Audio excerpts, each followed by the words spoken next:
What's going on, everyone? My name is Nick here at, sorry, no, I was about to do my job I'm working at. I have the same intro.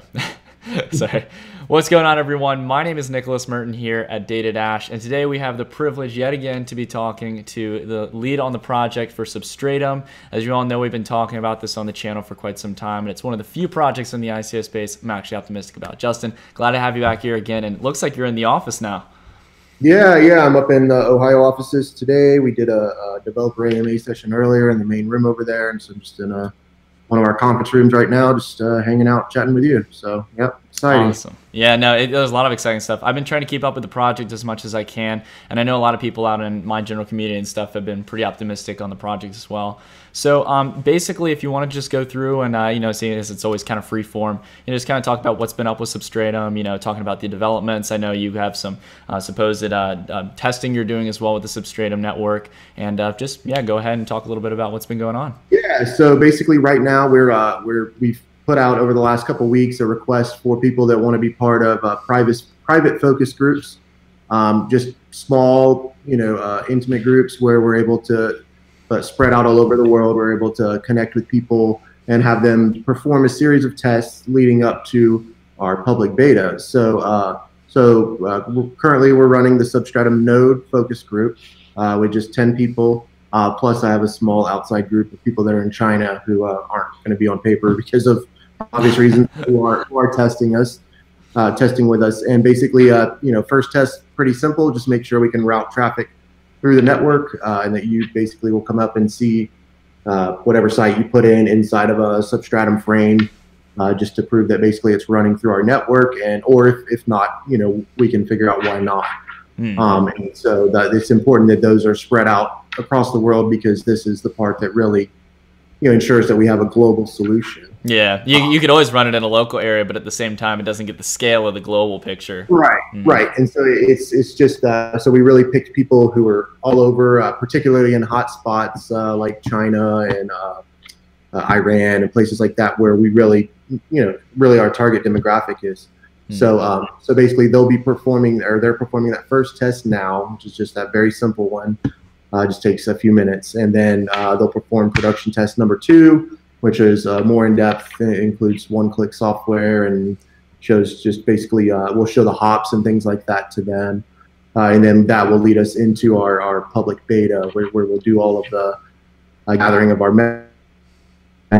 what are in order to run each part of the software where you earn node or where you earn substrate, and then also basically what it's going to cost to host, kind of down to the penny, how much you're going to earn based off of all these various factors. So all that will basically be found out in the public beta. So the way I like to tell people is the private focus groups or a private group where we're trying to make sure that the software works is the way that we believe it works, in our private testing. And then the public beta is where we gain the quantitative data to be able to tell our users what they can and can't do with the software before it becomes too late and too slow, basically. I was curious about the public beta. When are you expecting that might be available? So our target is December, still sometime in December. We don't have a concrete date yet. A lot of that depends on what happens in the private beta, but that is still our target, is to do that in December before the end of the year. So past that, actually, we're still taking applications for focus groups for Substratum Host and CryptoPay. Substratum Host is actually going to be just a little bit different, in that we may even just open that up to everybody. And because the first test is just going to be registering for the system like you want to come and host, so almost like pre-registration. So saying I'm hosting with Substratum, setting up your account, making sure you can put Substrate in your wallet or purchase Substrate from us. So all those things that go in just to make sure that that works well. And then the next steps past that would be when we activate, in the beta, for you to upload your site content and stuff like that to have distributed out. So, and then CryptoPay, is a whole other beast. But that's that's really where kind of the state of affairs here. Everything's going great. Everybody's doing a great job. So I've been coming up here regularly, at least every 2 weeks, to just make sure that everything's going well, and it is. So it's exciting. How many people do you have out at the office right now? So right now in the Ohio office, 10, I believe. Yeah. In the Ohio office alone, and then we have more people down in Florida that do UX, UI work, do failover work, and then also do marketing. Like today, our marketing officer, chief marketing officer, came up with me just to make sure everything's in sync with kind of what we're telling people and where we are and everything like that. And then additionally, we have some people that just help with community management and things like that through different parts. So we've got a good internal network of people and just a fantastic community on top of that. So now you were talking about like how you guys have been able to keep so in touch with your audience and the people who are behind the project. I've literally heard from everyone, whether it be in my YouTube comments, whether it be in my Discord, wherever it is in the community, that the one thing that they love about you all more than anything is that you communicate. And there's so many ICOs out there in crypto that simply just don't keep in touch with both their investors and people who generally support the process. Yeah, it seems like to me, like a lot of ICOs, they run and then like the ICO is over and they're like, that's the end of communication. Like, oh, we'll talk to you again when we have something for you. But in all honesty, that's when you should really start over communicating, because now people have invested now, and on top of that, I mean, that determines where the value is going of your cryptocurrency, is how confident people are. I mean, when people are, as you see in not only crypto, even more in crypto, but also in the stock market, when there's uncertainty, that's when things go down, because people feel nervous and they pull money out. So we set out from very beginning to be the most transparent team and the most over communicative team in crypto. Most of the time we succeed at that, not always. But we just we want people to know that we care about them, and we appreciate what their investment in us, both financially and then just time and energy. And the worst thing that can happen is that people forget about you, and then you finally get this great product, and there's no one there to test it, there's no one there to use it, and you have to start all over. So we've been blessed with a really great community, and from that, I know we can springboard out and just take this thing places. Because as a software developer over the years, I've seen lots of really great ideas. We may even talk about this last time, but lots of ideas come and fail. And honestly, that was with early on to my chagrin, I guess, skepticism with Bitcoin is that I'm like, oh, that's a great idea, but great ideas come and go all the time. So I just don't know that it'll ever gain traction. It's the amount of I think there's a few things. In the case of cryptocurrencies and these kind of software-based projects on the blockchain, you need a good community to be there. And then the other thing as well is it needs to be timely. It needs to be there at the right time. I think there's been a lot of projects over the past years to fight censorship, but to be honest, not only have they not been extremely practical or scalable, but something where you see China now, for example, who has doubled down. I think they announced recently they're doubling down the cracking on VPNs. Oh, yeah. So, I mean, like, there's been some projects in blockchain as well. I saw Mysterium and stuff, and I got really excited about all these projects, but they did exactly what we were talking about earlier. They just left. And it's terrible for investors. It's terrible for the name of blockchain, because it makes it seem like, no one's actually trying to innovate in the space. But the fact that you all are doing it right, you're doing, beta testing and stuff, then you're going to open up to the public in a pretty timely manner, especially when it's needed. I mean, I think it's going to make waves. I hope you all are successful with it, and I'm really excited for it. Well, if you remember, I mean, you're absolutely right about the timeliness being important, because if you remember, it's probably maybe before your time, it's kind of a little bit before my time, but Apple released a product called the Newton, like way back then. And it's kind of like a PDA type, but if you looked at that versus this, not really that different, but it just was the right time, because people understood cell phones and things like that. And then Steve Jobs always said that the reason the iPad worked is because there was an exact spot for it to fit into, in people's minds. They understood the iPhone, they understood the computer, and the iPad just slid right in. Right. So I really feel like that what we've done, I mean, admittedly, I mean, we're, yes, we're innovating, but we're also taking technologies that kind of worked in different ways. Things like BitTorrent, where you're breaking a single file down into multiple parts, right? Well, we're doing that, as part of how we secure data and make sure that whatever's running on someone's machine can't be peeked into and seen, because they only have part of it, right? And we talked about that on the live stream for the AMA today, so I encourage people to watch that. But BitTorrent on its own was okay, but you take BitTorrent and combine it with like blockchain, and you combine like all these things that we're combining together, things like peer-to-peer almost, that kind of worked. It's just the right time, and you take all these and put them together, and it makes something really great. No, yeah, and so and like you said, and it's definitely the time for it with things like what's happening with China and what is it, the Catalonian referendum. I mean, they actually cut off internet to people, and I read another one recently. I mean, in Portugal, I think it was. I mean, it's just everywhere, and so to be able to bring this right now, I just feel really super blessed, and it just is the right time. I believe it, and I really believe that. I mean, I know you've called for us to be coin to watch in 2018, and a lot of other people too, and I appreciate that first off, but second, I really believe it is, even as of course I'm a little biased, but if I pull myself out of that equation and try to look at it as just like an investor, and so you look at if I was not part of the project at all, well, this is something that I would really want to get behind. I mean, I just think that it has tremendous long-term potential, and when you look at like the use case behind a lot of the projects out there, and you're like, oh, well, this coin, it's like this thing's not going to. That's the thing that irritates me. There's so many coin projects right now. People were like complaining about like ICOs. I'm like, guys, there's literally an entire altcoin market out there where 90 to 95% of the coins are forks off of Bitcoin, and they've literally taken the source code and made small manipulations to it. I mean, like, it's ridiculous. Just enough to change the name. Basically. Yeah, and I mean, like again, like with like the forks and currencies, we're making very small changes in the case of where we want to take Bitcoin and stuff. It's very hard nowadays to find true innovation in the crypto space and stuff outside of the big names. And I was left trying to find, I'm like, where is an ICO that's actually has a bold idea and is relatively delivering on it? So I have no doubt that you guys are delivering on it, and I want to say congrats that you got the office and you're making the investment, taking the dedication to get what you need to get done.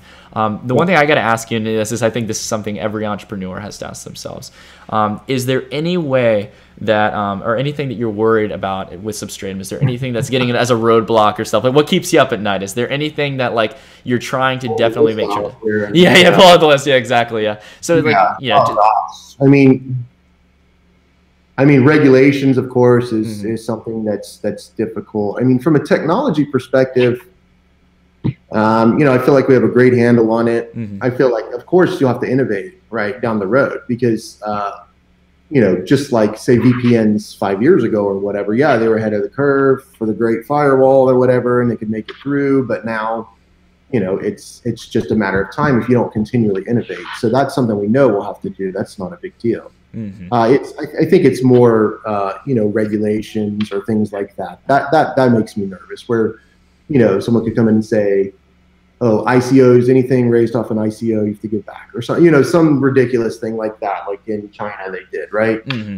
So that kind of stuff that I can't control, right? That's always, I think, any entrepreneur's worry, right? Something comes along that I can't control, or I can't, not even control, but can't do anything about, then you potentially have a problem. But past that, I mean, it's just and keeping the community active. I mean, that's something that we really try to do. We've had a few kind of, most people are really, really jazzed about the community. Had people literally request that we make merchandise and things like this, and continue doing like these things to keep people excited. Because you have this kind of gap in here where things are getting put together and built. And like you said, like I said, the worst thing can happen is people forget about you, and then you go like, okay, I've got this great thing for you to test now, and then they already moved on to sort of the next thing. So we really work hard at trying to keep, whether that's like the thing where we're going to fly somebody up here for the blockchain group or something, just whatever we can do to keep the community engaged.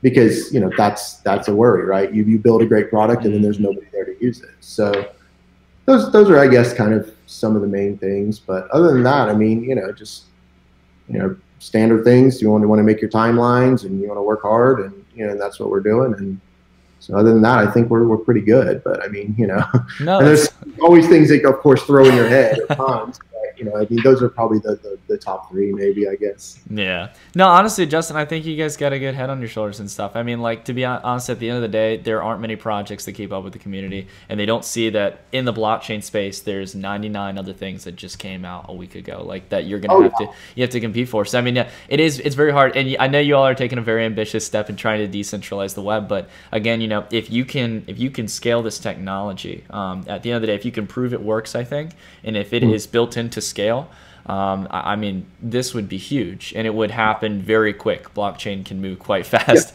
once people realize that they can dump. That's really where it's at. I mean, and that's why, like, from the beginning, of course, we're building in what we're calling super nodes, but basically it's just us running really beefy nodes on the major fiber networks around the world, just to make sure that there's something there to kind of pick up the burden until the network does scale out. Yeah. Because, if it's slow, people won't like it, right? And they'll be like, it's slow, just forget about it. Well, that's kind of thing that'll get better as time goes on. The more nodes they get on it. Well, but what people might not like about that too is then they'll earn less substrate as time goes on, because there'll be more people serving nodes. But just like Bitcoin, like mining Bitcoin. So if you're going to get in early, right? Exactly. It encourages adoption. Yeah. Yeah, but I mean, the people, I really think we have just a great model. I mean, you're incentivizing, people for running the nodes. Our goal is to make it easier to use than any mining software. That's easy to do, right? Exactly. Setting up mining is, I've never been like a miner, like as a career, but I've gone through and set up all the mining just, in various currencies, just to see what the process is like and how difficult it is. And it's not easy, right? So with ours, the idea is that you can set up with a few clicks and be running a node and basically mining for what you want to call it, substrate. So our goal is, if we can make it easier to do than any other mining and more profitable, then what's the question? So that's really where the kind of the calculations come in. But that's our goal is, on one end, make it cheaper for anyone who's hosting a website, because you're doing it per request, and just making sure that nets out is cheaper than running something like Amazon or a GoDaddy or Bluehost or something.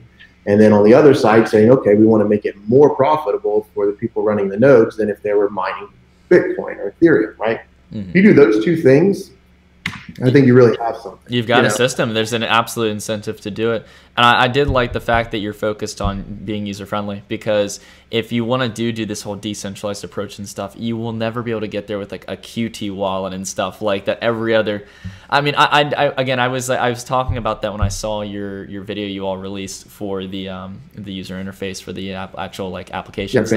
Yeah. And I was sitting there and I'm just thinking, like, there's still projects out there that run off Qt wallets. It doesn't make any sense.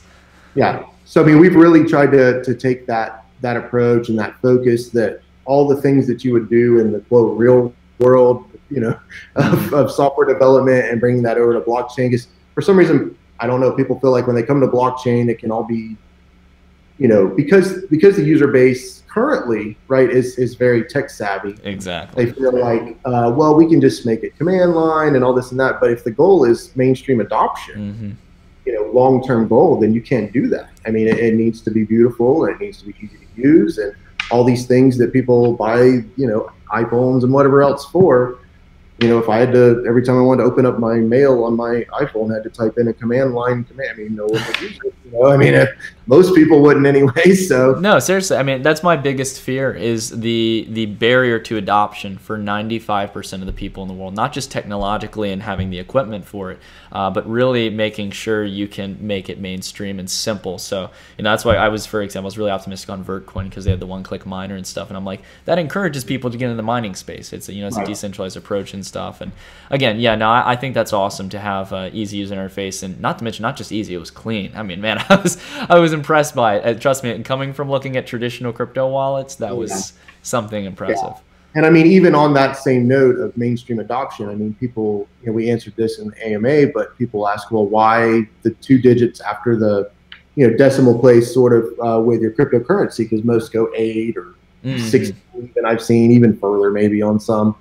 And the answer is pretty simple, is that the majority of the world, that's how they're used to looking at money. So I look at $1, 100 cents make up $1. Well, with us, we do substrate and atoms. So 100 atoms equals one substrate, and very, very, very easy to use. Well, people say, well, how do you, as the value of substrate goes up, right? How do you continue to do payouts through microtransactions? And the answer is pretty simple. It's just that we set basically a threshold and say at this minimum level we'll do a payout. Not always at one substrate or less or whatever, but whatever that is, and then you can set the variable above that what you want.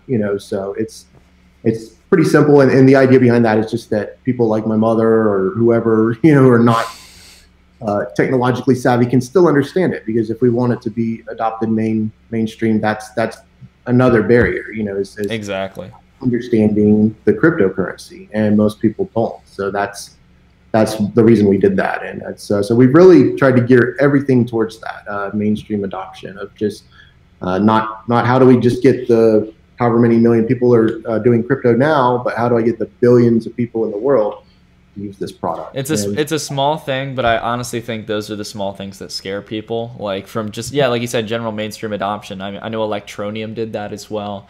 So you're starting to see this ICO shift where it's like a lot of the new ICOs that are launching, like, well, we're actually trying to think long term here and get something that is going to keep users, actually using it and seeing it as a currency, not this like, fraction of a fraction of a fraction of a Bitcoin or any kind of currency that has multiple decimal points behind it. So again, some so small, but I think you're right in doing that. And then I think those are the ones that looking long term, at least the projects that are right or wrong. I mean, not that everything we've done is perfect, but at least that's our mindset, and so that's when you're looking for longer term things to put your money into. You say, where's, to me I'm not just a developer. I invest in cryptocurrency all the time too. Those are the things that I'm looking for, where can I put something and just forget about it, and 2 years from now or whatever, go back and look and go, oh crap, that's kind of what I'm looking for, so that's really what we've tried to do. Awesome, Justin. Well, man, I mean, this has been awesome talking to you. Is there anything else that like you genuinely wanted to share about what's going on with Substratum, community events or anything? I would say for all the new people out there who maybe don't know our history, go and check out the YouTube channel for sure. Lots of great stuff on there. Subscribe on Twitter, because we're on there every day. I mean, pushing everything that, we're very, very active on Twitter. We do, if you want to be part of the focus group, I'll tweet out a link to that, and maybe you can include it in the video link if you want. Definitely. But there's still an application out there for that. For the other two groups, the Node one is closed. We've got the monthly starting in January, and we are doing a competition. We haven't finalized the details on that, but we will be announcing it, where we'll fly one person here from wherever in the world they are to participate in that. So just just trying to engage the community. There's really not a good group here in this area, so we decided to start here and just hold them at our offices to kind of just discuss not only blockchain development, but also just cryptocurrency investment as a whole, and just to get people excited about it. And then maybe we'll expand them out from there, because a lot of people have asked about that. But that's pretty much it, man. So I mean, just wanted to give you a quick update where we are, and I think we're moving right along. So appreciate you covering us so much. Yeah, Justin, no problem. Again, if I see good projects, I cover it. And man, it is awesome. I mean, I've seen the photos of the office. I've seen you all working hard. And man, to hear about the beta testing coming soon, I'm excited for that. So hopefully everything will go well. I wish you all the best of luck, and hope to keep in touch and keep up with the project. Definitely will. Appreciate it, man. All right, take care, Justin. Thank you all so much for watching, and I'll see you all in the next video. Stay tuned.